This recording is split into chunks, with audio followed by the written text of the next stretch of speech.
Баршаңызға сәлем, каналыма қош келдіңіздер. Бүгін өте дәмді болып шығатын сырные палочки әзірлейтін боламыз. Міндетті түрде осы рецепт бойынша дайындап көріңіздер.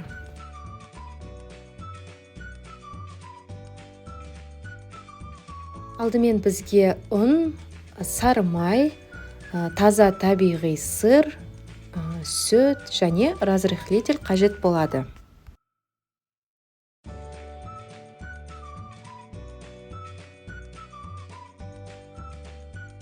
Алдымен терканың кішкене бөлігінен сырды осылай барлығын өткізіп аламыз.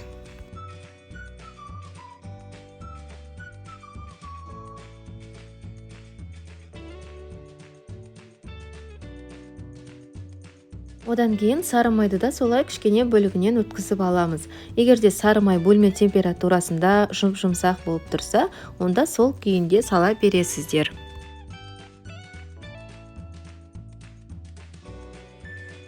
Одан кейін үстіне сүтті құямыз және разрыхлительді ұнның үстіне салып, араластырып аламыз. Одан кейін сырдың үстіне салып, жұмсақ қамыр илейтін боламыз.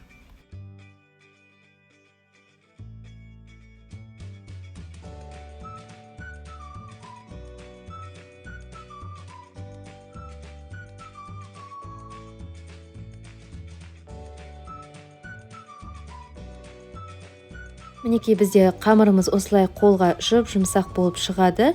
Кейін оны жарты сағатқа тоңазытқышқа тындыруға қоя тұрамыз.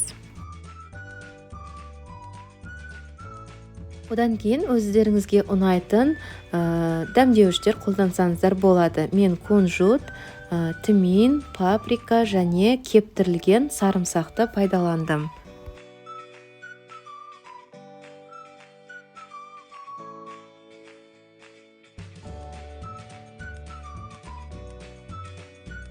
Одан кейін қамырды осылай дәл төртке бөлеміз және бір бөлігін жаямыз.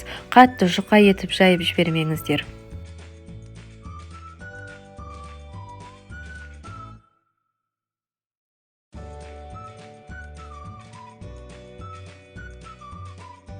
Мен осылай қамырдың шеттерін алып тастадым, түзу болып шықсын деп, және үстіне ұнайтын приправаны салып, оқтаумен тағы да кішкене басамыз да дәл төртке бөліп, видеода көрсетілгендей айналдырамыз.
Барлығын осылай жасап болғаннан кейін 200 градуста қызып тұрған пеште шамамен 20 минуттай пісіріп аламыз.